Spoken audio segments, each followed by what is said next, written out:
goodbye summer. Yeah, especially here in Yeah. Alberta. And you live on a farm, right? I live on a farm and also in Canmore, where I am actually now. Oh, nice. So Yeah, you yeah, guys move yeah, back and forth? Is that what you guys? yeah, yeah, And yeah. most recently, for the listeners, you were in New York.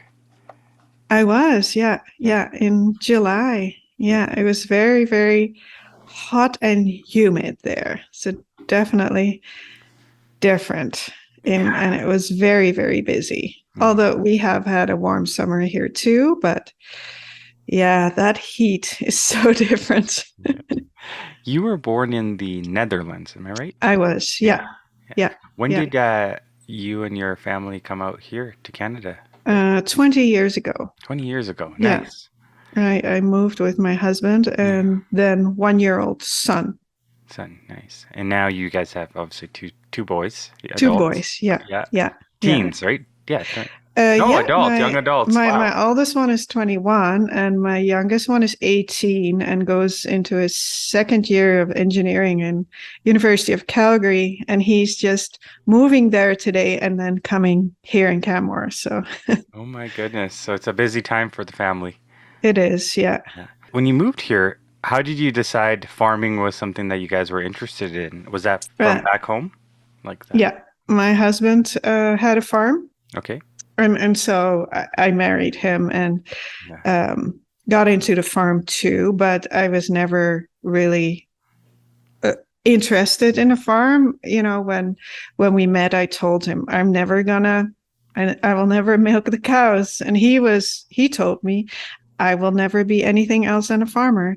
He really loves it. His dad loved it, and now my oldest son is actually never pushed into it because it would be easier to just sell. You know, but he's really interested, has a agricultural diploma and is going to study some more. But yeah, and then we did a trip to Canada in 2000, I believe it was a road trip from Vancouver to Calgary, and it was my husband's secret childhood dream to farm here, and I didn't know.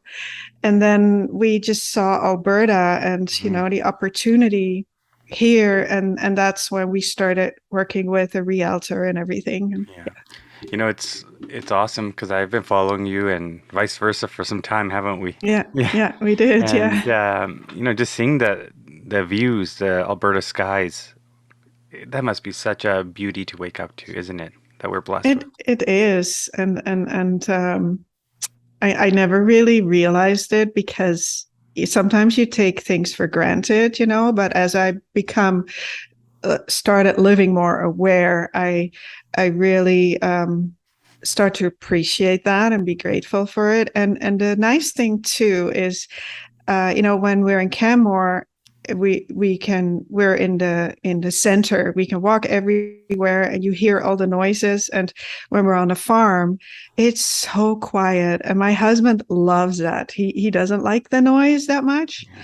but it's so quiet, at night, and you open your window, and it's so quiet and so dark. Because in Europe, in the Netherlands, it's always light. It never gets really to that Mhm. darkness because there's too many people living there. And I think you must see that in Calgary too, that Oh, it's, yes. yeah, Yeah. yeah, You because it's a know, big city. I was talking to someone yesterday actually on the podcast, and he mentioned going out to the mountains or just being in the outdoors and away from the city. It heightens all your senses. So Mm-hmm. hearing, taste, smell, everything is just at a higher Oh, vibrancy and yeah, frequency. yeah, Yeah. Have you noticed yeah. that? Yeah. I so agree. That's kind of why I really wanted to live in Canmore too, is because of the high energy, high vibe. I Hmm. totally believe that where everything is energy. So, What yeah, does the mountains give you? Like that energy? What does the mountains do for you? just moving Right. mountains. I guess it just feeling possibility, opportunity. When I'm here, well, it's always also a very touristy place, and there are lots of international tourists again now. Thank goodness. I love that actually. I love that vibe of different people. But yeah, with moving here and being here, so many more things came into my life. Opportunities. Yeah, so that's what it gives me here. Yeah, you started a coaching program to help others. Um, where does that come from? Did you get to where you are today? Because that it was never a smooth journey, was it? No. And I never knew what I wanted, to be honest. I was a law school dropout Hmm. in the Netherlands, and all my friends had like Right. degrees and knew what they wanted, and I never knew it. And then I got to raise my boys, which I was full time with them, and I'm very thankful for that because I gave them what they needed, I guess. And then in my 40s, I became ill with Lyme disease, and that was sort of a new beginning. I started to live differently, think for myself, and then I went to school for wellness coaching, personal training, nutrition coaching, all online. In the meantime, I was still healing from my eating disorder too. I mean, we're always healing and leveling up, I believe, in life if you're open to it. Hmm. And so that's what I always had a passion for Instagram. Like Yeah. I had like lots of people talk negatively about social media, but I loved it. I always knew I wanted to have lots of followers, Mhm. which sounds maybe very egocentric or No, but something, but that's I what you always knew wanted. That's what you. that's what I wanted. And so I started that, and I did one-on-one coaching. And for me, that was just how my brand Trujetty was born. And then it evolved. I got um, some brands emailing with, oh, you want to get this, and for in return for a post. And I was like, maybe I should. I started to Mhm. think maybe that's where I need to go. Um, and I think I was in the past more afraid of being that center person or being seen Were you completely. always wanting to be in the background? I was always in people's shadows, always in um, people that were very big personalities. I was always safely in their shadow. How did you find the courage to say, you know what, I might get judged? Um, I, and oftentimes we judge ourselves the hardest. We're not easy on Mm-hmm. ourselves. What Mm-hmm. made you say, I'm putting myself out there, even doing this podcast? And you've done many before, putting Mm-hmm. yourself out there, it's not easy. How did you say, I'm okay with doing this? That initial step. It's yeah, it's a very gradual Yeah. process. I think for everybody, but we don't always want to see that. We think all of a sudden we see someone is there, and it's been a journey. It was I think my Lyme disease, and realizing that I had to let go of some people. Uh, I was always looking for people and friendships, while I was just looking for myself and finding myself. Who am I? And with that came the courage, I think, and a lot of healing. Hmm. My inner child, or Of course. the little yeti. Um, yeah, it was gradual, and of course I still sometimes bothers me, or I'm scared of others' judgments, but We also all have a are. very Yeah, we all are, and it's definitely always learning, and letting go of things and forgiving. I found forgiving Yeah. certain people that I was afraid of being judged by. Yeah. Uh, it just becomes less and less, you know. Hmm. For the listeners, I know a few friends of mine that struggle with Lyme disease, but I have a hard time understanding what it is and what does it do to the body. How did that journey begin, and can you recover from Lyme disease? Well, began in 2013. I had a bullseye rash, which is a sign that I was bitten by a tick, but I never took out a tick or anything or saw a tick. So you got it on your arm or something like that? Yeah, it was on my left breast, kind of. And I Okay. was, at that time, I was doing Ironmans. So I was cycling a lot outdoors. And then I would be covered in like insects, and I would just in the sweat. Yeah. And so I never thought anything of it. And slowly I started to be getting like bad migraines, not sleeping, digestive issues, Hmm. fatigued, and all these. I could not really run anymore at no endurance. And it was a journey of going to different doctors. And finally, in 2017, getting an official diagnosis. I had already been to the Stanford Clinic in San Francisco for chronic fatigue syndrome. So I did treat different things, pain, neck pain.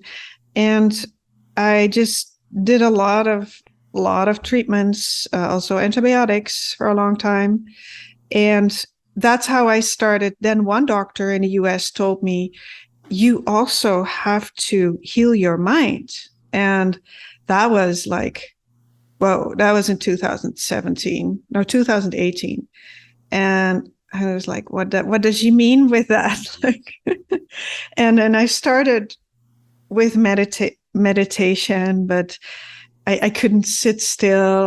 Then I started exploring different things, and like, what happened to me in my childhood is not maybe normal, or the dysfunctional family I grew up in. It's not normal. I started. That's the advantage of social media too. YouTube. I started watching a lot of Mm. leaders, coaches, and I think that is a big part of my healing, that I have done the mental work. And I think it's more a remission, not a complete healing. I just keep doing the things I did, taking supplements, getting vitamin IVs regularly to So stay healthy. what is Lyme disease exactly? Well, it's been transferred by a tick bite, Okay.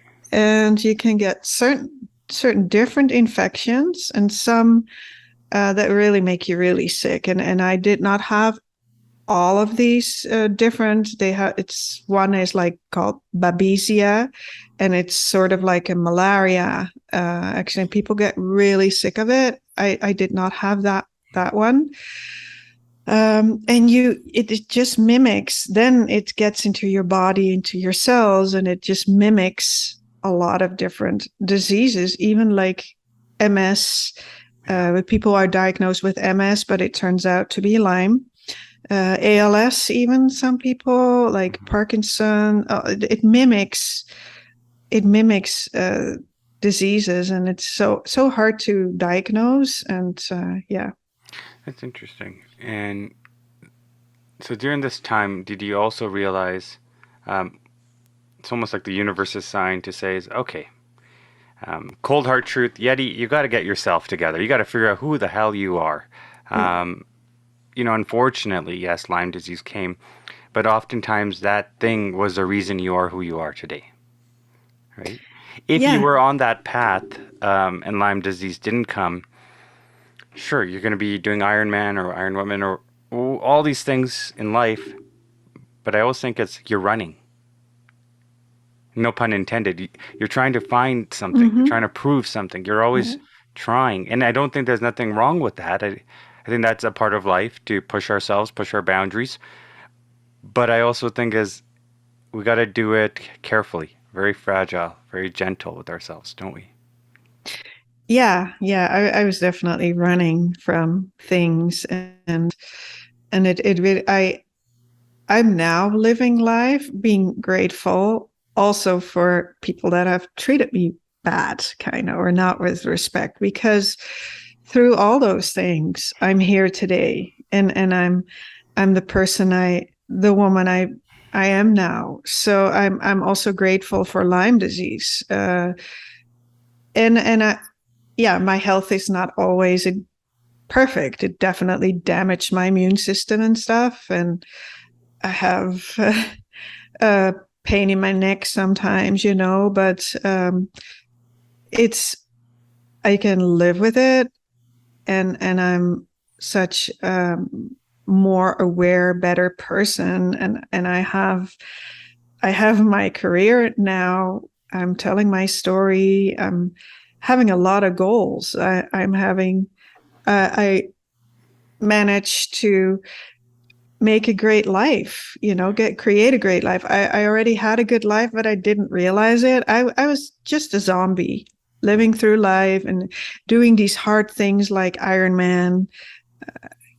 Yeah. And not realizing I have a trauma as a child, and, uh, you know, um, I had not a good relationship with my parents, but I didn't know why, Yeah. and now I've learned all these things, and it's just so much better to live like this than before I had Lyme. So I'm grateful for it. I was listening to someone not long ago, and they're talking about trauma and PTSD and Mm-hmm. the generational curses, where oftentimes how you felt about your parents is because their parents were like that with them. Mm-hmm. And now it's up to you or the next generation, your sons, to say, this is enough. I'm not Yeah. doing this anymore. I'm not going to pass that along to the next generation. So instead of anger, find different ways to speak to your children, or peace and love. It sounds hoaxy pokesy when I say it like that, No, I get you. I get you. but Yeah. it's a reality, right? If we Yeah. want to change things, oftentimes it starts at home with ourselves. Yeah. Yeah. Yeah. When you look at your life as a whole, coming to Canada, that, well, I'll say young person that came here, a young family, were you lost? Were you excited? Um, was there also that part of you that said, we got to make new friends? So you started being a yes person instead of saying no to things that were taking away from who Yeti truly was. Yeah, absolutely. It changed me. Absolutely. Well, in the beginning, I thought it was one big vacation. And then Of after course. 2 weeks, Send me to I, Holland right now. yeah, I'll enjoy. I'll stay there I calling know, it a. right? After 2 weeks, I was like, this is real. I'm really here. Yeah. Now I have to make new friends. And that really made me, I was a people pleaser, but I think it made me even, yeah, made me a big people pleaser. Well, And I, acceptance, right? yeah, I wanted to be accepted, and I wanted to have friends. And it was, looking back, it certainly wasn't easy, and Mhm. definitely attracted some of the wrong people, also amazing people. But in the end, I'm really grateful I did it. We did it, because it really is the American dream, the Canadian dream. I feel that I couldn't have been this person that I am here now when I would live in the Netherlands with all my societal rules, my family rules. Everything would keep me almost in prison. I think I would not. I feel so free now. Mhm. I don't think that would be possible. True North, free and brave, right? Yeah. Yeah, yeah. When you look back at your upbringing in your childhood, have you made peace with it now, or as best Yeah. as possible? Yeah. Yeah, I have. I definitely have um, forgiven things that have happened, and I feel that you kind of have some core wounds that Oh, for sure. happened, and those core wounds are not so deep anymore. They do sometimes something serves or triggers me, like everybody gets triggered, but I always look at it like, or I didn't react well, and that doesn't sit good with me. So I'm going to look in it, and then there's a core wound, but it's just not it. I recover quicker. It's just a matter of I recognize it, and then Like you're not bathing in the pain and the I'm sorrow not and bathing that. in the pain. No, No, no. not anymore. No. It's crazy is like that's the other thing is switching your mindset. Okay. Um, we can start chasing inner peace, wanting inner peace, but you might be walking to the grocery store or inside the grocery store and somebody's doing something weird and or cuts you off or takes something and it upsets you, but how do you just I don't know, also let things go, right? So there's this part of Mm-hmm. inner peace, but not to the point where you're, oh, now she's vulnerable and she's able to take, people can take advantage of you because now she's softer, she's nicer, she's not who she used to be. She's a new type of warrior. How do you still have that core strength to say, no, you're not gonna push me to that boundary anymore. I'm done. Yeah, that's hard. It is. It so is That's a because you very want hard to one. chase Yeah, light, you yeah, want to chase yeah, inner peace, higher yeah. frequency, great vibes, but then you'll get the shitty people right out there Mm-hmm. that are Yeah, gonna try and tear you down, intentionally or not. They might say, "Well, why is she living like that?" Right? yeah. I look at it Must be as nice. Yeah. tests. Yeah. Oh, yeah. You probably have got that one. Yeah. Oh, yeah. Yeah. Or I'm lucky Yeah. How all about the this? What time. do you have to complain about? Yeah. Yeah. But people I don't know. realize it's not about what you have. It's yeah, it's everything else, right? We know people like that. I mean, you know that too. It's like people that Mm-hmm. will have the fanciest things, but yet are the most miserable or Yeah. the most depressed, right? Yeah. Yeah. Yeah. That definitely is work. To be not bothered by it, because I thought, if I cut people out of my life, I never have to see them anymore, and everything is fine. But no, sometimes they do come on your path again, and that's testing. And then I have to learn, okay, how can I deal with people like that, or like narcissists, like and then it comes down to forgiving,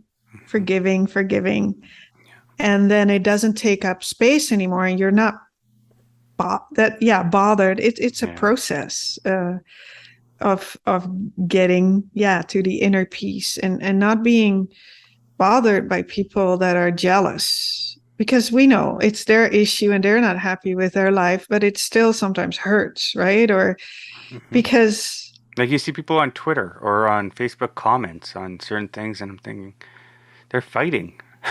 yeah, yeah. Why? Why give anything energy? It's not. Does that make you a better person? Does that serve you if that person was right or wrong? Or, just let things go. And I know. yeah, isn't that true though, right? When you see those things, yeah. Oh, yeah. And then when you do those things, you really get sucked in, and in the drama. And I used to be in drama too, like drama. Actually, it's like an addiction almost, to, I think, for those people to be in that negative, that drama and comment, and you should just not even bother, just keep scrolling and move on. Indeed. It won't affect your life. No. No. When you look back at things you've dealt with, such as bulimia, Mm-hmm. for the listeners, what is that, Yeti? Well, it's an eating disorder that Hmm. you binge eat, usually Yeah. caused by starving, and then you purge it out somehow. And um, And oftentimes is that vomiting? vomiting, yeah, yeah, yeah. So I did that from my 18th till Right. my 40th. Actually, 2 weeks before my last Ironman in 2012 was my last episode. And it was because I was training so hard. I was, really tired and not eating enough, and then binging and then getting rid of it because I So was you afraid to you gain wouldn't weight. eat, you'd binge, and then get rid of it. So you'd eat, and then you'd go to the bathroom, Yeah. and you'd vomit. Oh my goodness, for that long of a period. Wow.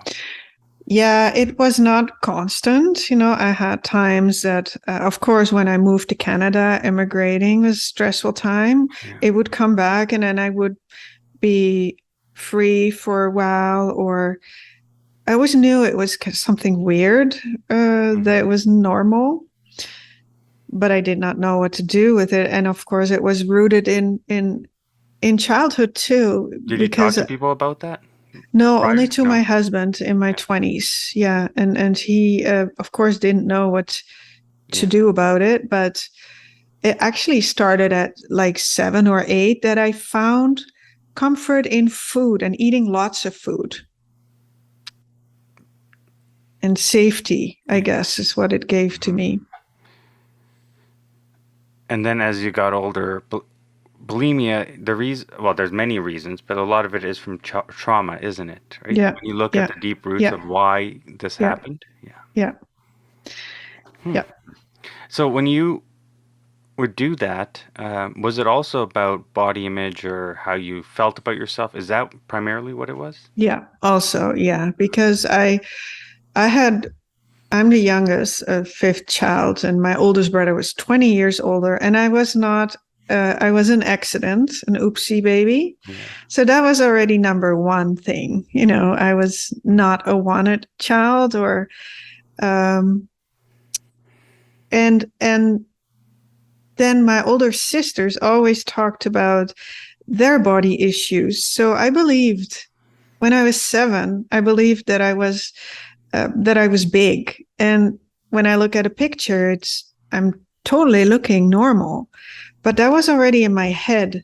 And no matter how skinny I got in periods, because I would kind of yo-yo, and I have some pictures that I look really skinny, but I would not see it in my head. First of all, I would never be happy, but I would still have that image of being bigger in my head. So definitely body image was really at the root of it, and it's still something I struggle with some days. Yeah. I mean, we're all human, right? Mm-hmm. We all want to look our best, feel our best, right? Move in the best ways. Especially someone that like yourself that was doing Ironman and has been so active Mm-hmm. for a long time. I'm sure you start seeing things and saying, "Well, what's going on here?" Right? Mm-hmm. How did you cold turkey it? Where you said I'm done? Yeah, in before my Ironman, yes, and I then confided in my training coach, my triathlon coach, who was a little bit at the root of the problem too, because I had already been kind of recovered for a few years. And then he told me to eat a paleo diet in zone blocks. I don't know if you ever heard of the zone diet, but it's like a certain amount of protein, fat, and it was literally nothing that I could eat. Somebody counted it later for me, and it was like 1,700 calories on a train. I eat way more now, and I'm not doing half the activity. And it's literally nothing. And then that's why I started binge eating and eating foods. I wanted foods that were not paleo. Mm, And that's why I eat now everything that is good or bad, because but he caused kind of made me go back in that spiral. That was when I went cold turkey, but I actually still binged for 10 years. Not constantly, but I would count my calories Right. always until this year I let completely go of it. And there's nothing wrong if you count calories. For some people it's an amazing tool, but for me it's the opposite. And I need to allow myself a bagel, because at some point I would not eat any processed foods, Hmm. but I would binge on it. So now I believe more in balance, and Hmm. I learned to trust my body, Yeah. listen to its hunger cues. Okay, now you're full, or do I want, and it was scary. It was scary to Oh let yeah. that go, Yeah. but I'm not binging anymore. And sometimes I eat too much. Yeah, but it's not a binge anymore. And the self-talk comes back then, oh, I've been bad, but Yeah. yeah. Oftentimes we have to realize we only do this one time, one life, right? Hmm. When you look at yourself, I don't know, on your deathbed, what do you want to say? Do you want to say, "Oh, I didn't eat that bagel," or "I struggle"? You're not going to think about those things. You have to almost No, just empty whatever you want to do here. yeah. Find what you are, but putting in that work, that initial step, that self-awareness piece, that's tough. It's I wish more people took time.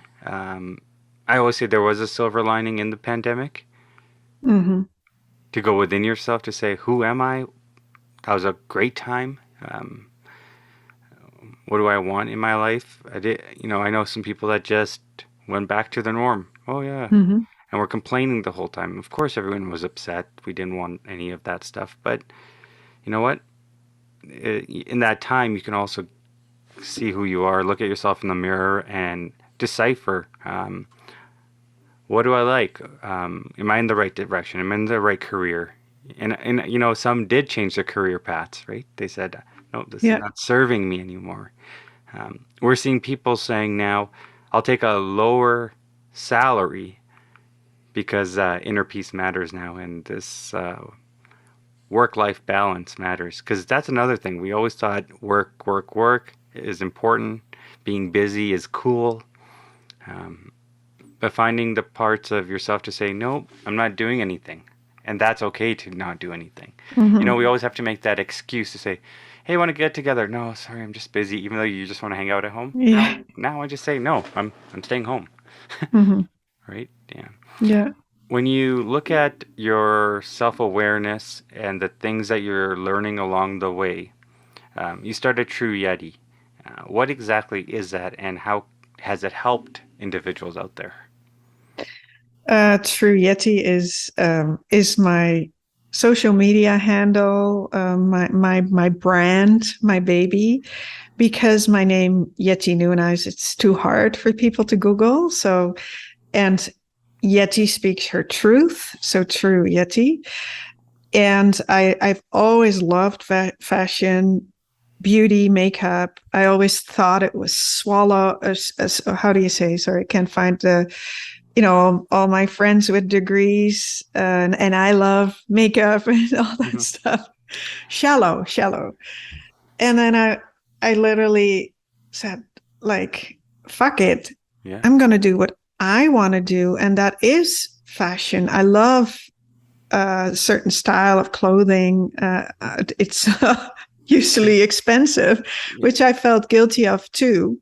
But there's an art, there's a craft, there's a Right. deeper thing It's to it all, right? exclusive. Yeah. And so I combined all those things, and I wanted to share my story. Hmm. Not that I woke up, hey, I want to share my story, but I I started doing things my way and started thinking for myself instead of what society tells you or other institutions, teachers, schools, whatever.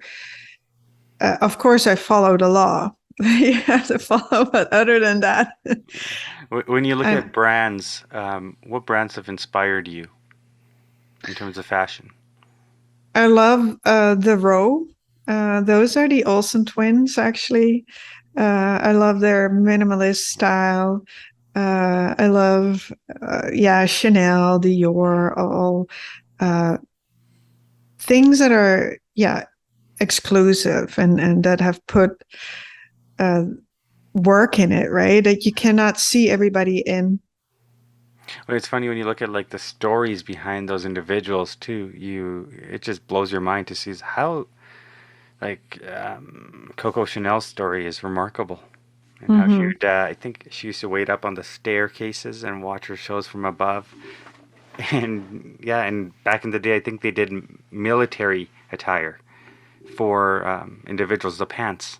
So, Mm-hmm. it's really cool to see where brands go today. Mm-hmm. In terms of the exclusivity, what is it about that for people or brands and people that connect it, where we think, oh my God, there's only 5 of these available, we must have it. Isn't that a thing? Yeah. Oh yeah, yeah, that definitely is a thing.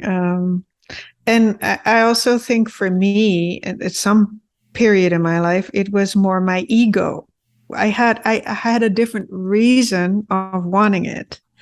I wanted to be respected, Mm, seen, whereas to now it's and that was also almost an addiction, of buying as much designer as possible. And I got to get into now that farm life. it's hard work, I tell you.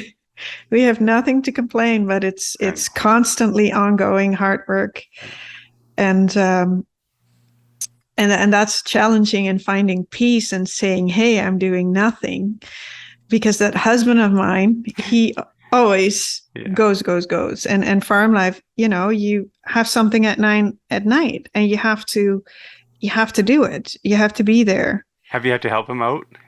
And not really, because then in the beginning I did a couple times, like emergencies, and we would always end up in a fight because I'm not good with cows. Yeah, it's So funny. we're like, okay, if we want to stay married, we better not work I together. love it.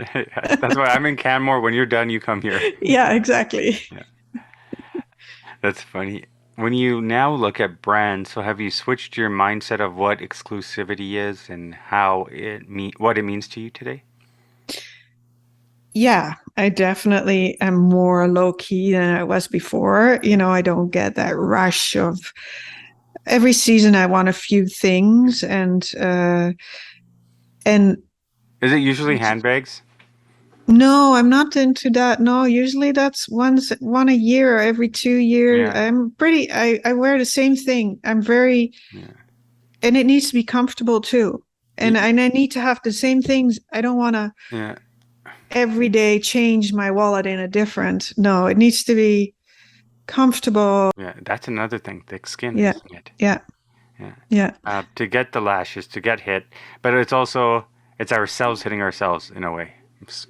Mentally, of course, but yeah. we're we'll put ourselves down. How do you take that negative thought?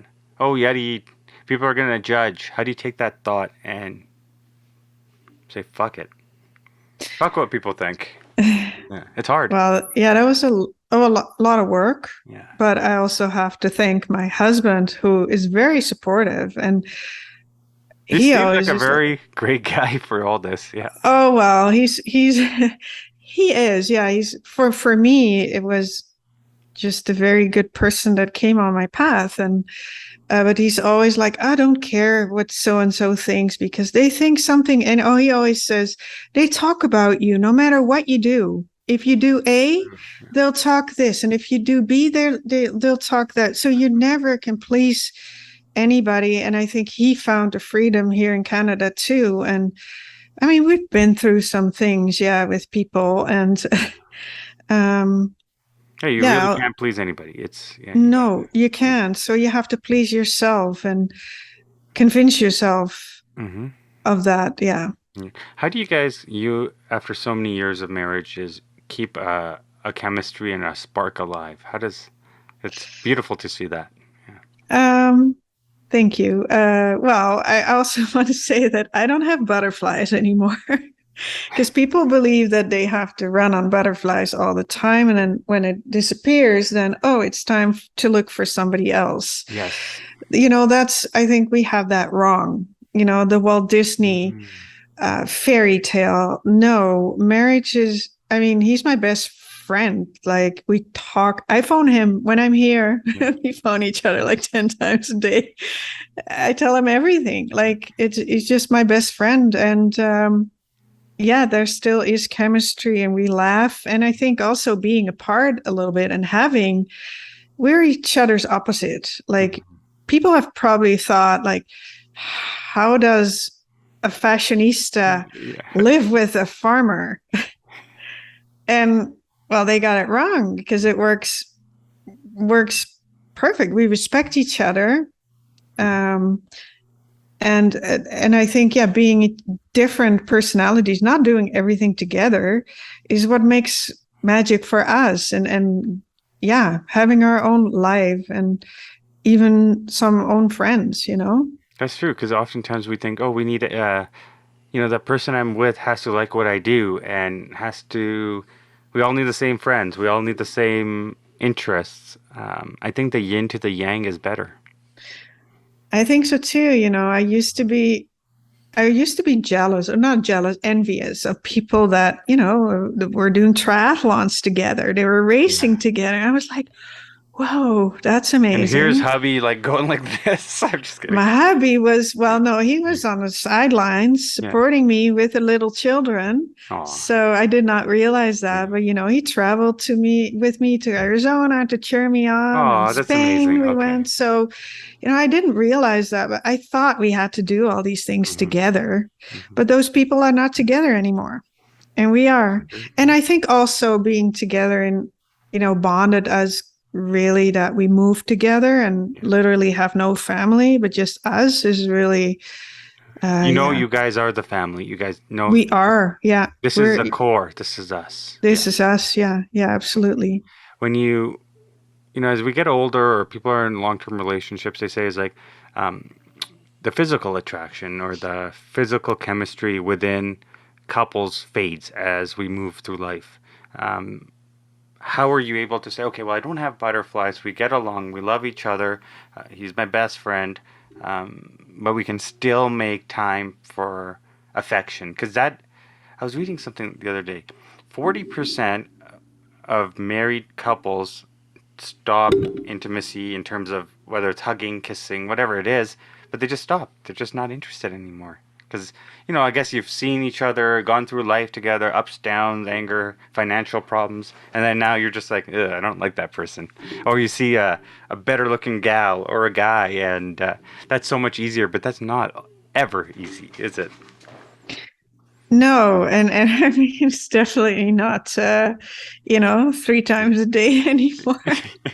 You know, like it just is different, but you make the choice. And I think also for us is being both our best personalities, like not letting ourselves go, and being interested in each other. And I think that makes it easier for the physical part too. Like, because you guys are each other's. It sounds, well, it's not weird to say this. It's like soulmates. It's like, yeah. Before we get going here, Jetty, when you came out there with your story, that's a vulnerable thing to do. That's a very, I don't know, like trembling thing to do where it's scary. That's, I mean, the ultimate. But there's a freedom in putting yourself out there because you've emptied yourself. There's nothing for people to attack you on or hate you on or what. Okay, that's my story. You know, I sucked at this. I was good at this and made mistakes along the way. Are you going to beat me up for it still, or are you going to move on? Right? How did you get out there? Oh, in a gentle, fragile manner.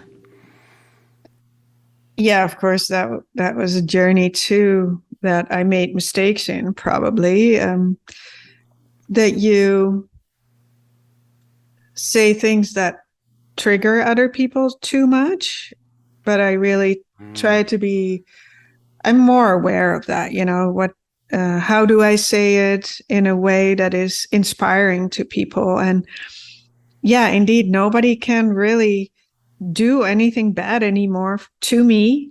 because it's all out there. It's all out there. You cannot say anything bad, or because I've said it about Isn't that myself. something that's liberating and free? It is very Oh my liberating, God. and Like you're holding on to this, there's this cage you're in, but now it's like, I'm flying. You can fly. Yeah, and not everybody likes that. That's true. Fuck them. Seriously. Fuck them. Yeah, Yeah. really. No, that's amazing. Well, it's true, right? Yeah. Can't please everybody. Even on Instagram, sometimes things will, oh well, he posted this. I just don't like it. Okay, thanks. I don't know you. Yeah. Can't. What am I gonna say? Like, or you interviewed this person. I didn't like that. Okay, I don't care what you like or not. I'm not doing this for you. Exactly. Yeah. For me now, it's like block people when they have nothing better to say than that. It's just block, delete. I cannot put up with that. No. You know. Or someone that just drains your energy. Oh, yeah. Oh, yeah. I've had those. Have you realized though? It's like once you start becoming self-aware and all these things, we only have so much energy. But back then we were pushing ourselves. Yeah, like that's true. Horses just running. Oh yeah. And now I think about it. Now that I'm self-aware, I have no energy. You think you'd have more energy, but you only have energy for certain things, certain people. And very little of it. So it makes time precious. It makes things meaningful. Yeah, I don't want shitty conversations. I don't want how's the weather doing conversations. You know, it's like it's got to be real. You know, life. Well, not always, but life's got to have some substance, right? Yeah. Or the people in your life. Yeah. Yeah. No, I totally agree. Yeah, and usually when I'm on social media and I start to feel. I don't know. I just start to feel, okay, it's enough. I've done enough for today. I love watching Netflix. Well, thank you for today. If people want to follow you on social media or work with you, how can they do so? They can follow me on Instagram, Trujetty, Trujetty. I have my own website too that has a contact form too. Mm-hmm. And I'm on LinkedIn if you want to connect with me. So multiple ways to find me.